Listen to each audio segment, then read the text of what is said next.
Alors, bonjour à toutes, bonjour à tous. J'espère que vous allez bien. Je suis très content de vous retrouver après 2 semaines d'absence sur ma chaîne YouTube. Alors, nous sommes le 24 février 2018 et remarquez avec moi que cette semaine a été une semaine de correction pour les paires dont le dollar est la devise de contrepartie. Je vais parler notamment de l'euro USD, la UD USD, NZD USD, pour ne citer que cela. Alors, aujourd'hui, nous allons établir des plans sur trois parités et éventuellement une quatrième, c'est-à-dire l'euro USD, la UD USD et puis l'USD JPY. Si le temps nous le permet, nous allons également établir un scénario sur l'euro NZD. Alors je rappelle que les revues de marché n'ont pas pour objectif de vous former en analyse technique, mais juste pour vous établir les plans de trading pour la semaine. Pour les formations en analyse technique, vous avez mon numéro pour me contacter dans le lien sous la vidéo. Alors, pour parler de l'euro USD, l'euro USD, nous voyons bien ici, nous sommes sur le graphique H4 euro USD. Nous avons la formation d'un double top si on repart en D1, en daily. Nous avons actuellement la formation d'un double top, d'accord, dont la ligne de cours se situe entre 1,2197 et 1,2225. Actuellement, le prix est à 1,2293. Toutefois, il ne faut pas oublier que la tendance sur l'euro USD est toujours haussière. Donc, nous allons essayer également d'établir un plan à la hausse et à la baisse comme nous avons l'habitude de le faire. Je reviens en H1. En H1 ici, on voit que nous avons une petite tendance baissière. Mais là, actuellement, l'euro USD est en train de consolider. Et nous remarquons la formation d'un triangle symétrique. Donc la cassure par le haut, par le bas de ce triangle nous donnera le tempo à suivre pour la parité euro USD. Toutefois, on remarque quand même on avait cette droite de tendance haussière qui a été cassée ici. Donc cette petite consolidation peut toutefois représenter un pullback pour la suite de la baisse. Toutefois, il ne faut pas oublier que le dollar est toujours sous sa droite de tendance baissière. D'accord. Je viens en H4 ici. Voilà. Donc le dollar, voilà, est toujours baissière, vous voyez. Donc nous avons également cette petite droite de tendance baissière également qui a été cassée. Donc nous avons une corrélation négative avec l'euro USD et l'USDI. Donc je reviens sur l'euro USD ici. Donc je le disais, en H1 ici, nous avons un triangle symétrique. La cassure par l'euro pourra nous permettre d'acheter et d'assister à la continuation de la hausse, à la reprise de la hausse plutôt.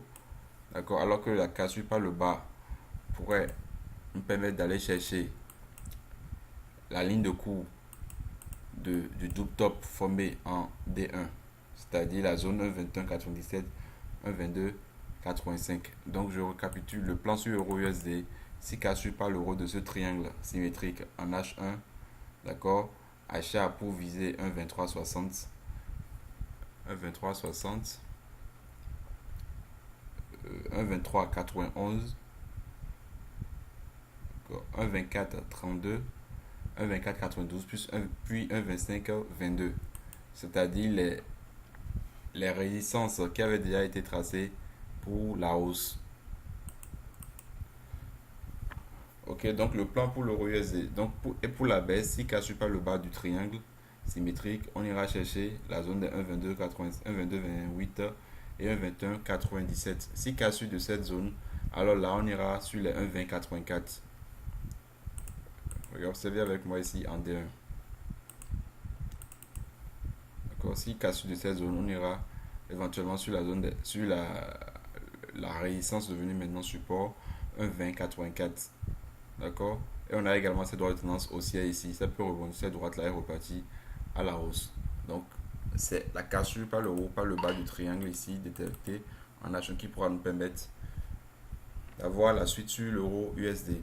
Alors, je viens maintenant sur la parité AUD USD. AUD USD, on a presque la même configuration. AUD USD ici en H4. On avait cette tendance haussière, d'accord, qui a été cassée. Ça forme un biseau descendant. D'accord, biseau descendant qui a été cassé également. Je crois qu'on avait donné ce plan il y a 2 semaines. Ça a cassé et puis tous les objectifs ont été atteints jusqu'à ce niveau. Et là, on est en train d'assister également à un retournement de tendance à la baisse. Maintenant, quel plan on va établir pour la semaine prochaine? Ici, en H1, qu'est-ce qu'on a? En H1, on voit qu'on a une petite tendance baissière ici, qui a même déjà été cassée hier soir à la clôture du marché. D'accord? Si cassure éventuelle des 0,7836, alors nous irons chercher les objectifs. On ira d'abord chercher les 0,7858, puis 0,7887, puis 0,7950. Les objectifs qui ont déjà été tracés sur la parité AUD-USD. Donc c'est vrai qu'on a déjà cassé la petite droite de tendance ici, mais il faudrait qu'on dépasse les 0,7836, d'accord?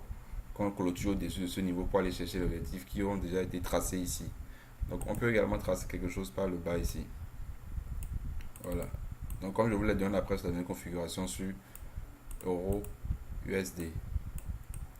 Donc si cassure par le bas, on ira chercher les 0,7773. D'accord, 0,7773, puis 0,7726, 0,7692. C'est-à-dire la continuation de la baisse après la cassure de cette droite de tendance haussière.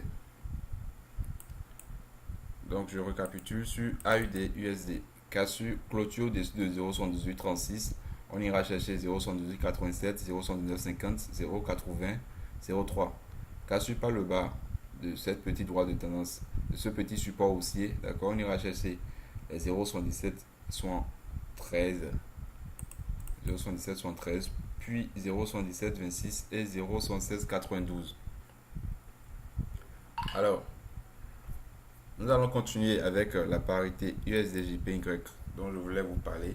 USD-JPY, souvenez-vous, dans mes revues de marché précédentes, j'avais parlé de ce triangle symétrique détecté en hebdo et en daily également, qui a été cassé. Donc nous avions détecté cette zone de range, d'accord, entre 114,43 et 107,36.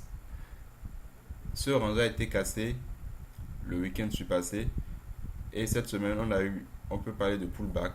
D'accord, on peut parler de pullback. On est venu se poser à pile poil sur ce support, c'est-à-dire le support des 105,39. Je viens en D1. En D1, voilà. On est venu se poser sur le support. On est en train de repartir. Ça représente également un pullback ici. Donc, si on doit établir un plan en D1 ici, il faudrait que ça casse d'abord ce niveau. Sans oublier qu'on a un avalement baissier ici. Donc, ça peut éventuellement revenir sur les 105,39. Maintenant, quel plan on peut établir sur de petites unités de temps? Je diminue le zoom. Voilà. On a une petite tendance baissière ici.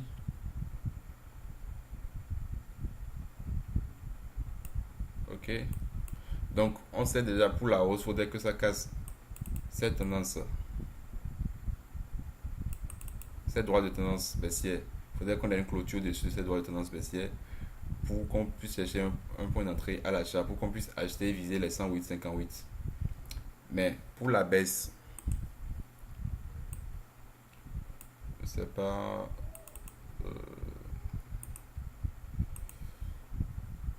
pour établir un plan à la baisse, donc on avait eu cette droite de tendance haussière en temps. Maintenant, on a déjà eu le rebond sur la droite de tendance, donc on peut toutefois chercher un point d'entrée à la vente si cassure des derniers creux ici. Donc si cassure de 106,50 je crois, voilà, de 106,50 vente pour aller chercher les plus bas, c'est-à-dire les 105. Donc cassure de 106,50, on ira d'abord chercher les 105 puis les 106. Je vais voir. Voilà, donc cassure de 106,50, on ira d'abord chercher les 106 points, les 105,50. Maintenant, si cassure éventuelle de 105,39, alors on ira chercher les objectifs en hebdo. Donc on aura d'abord ce niveau, d'accord, puis ce niveau. Alors voilà tout ce que j'avais à vous dire sur les parités AUD USD, Euro USD et USD JPY. Passez un très bon week-end, un très bon dimanche. À bientôt.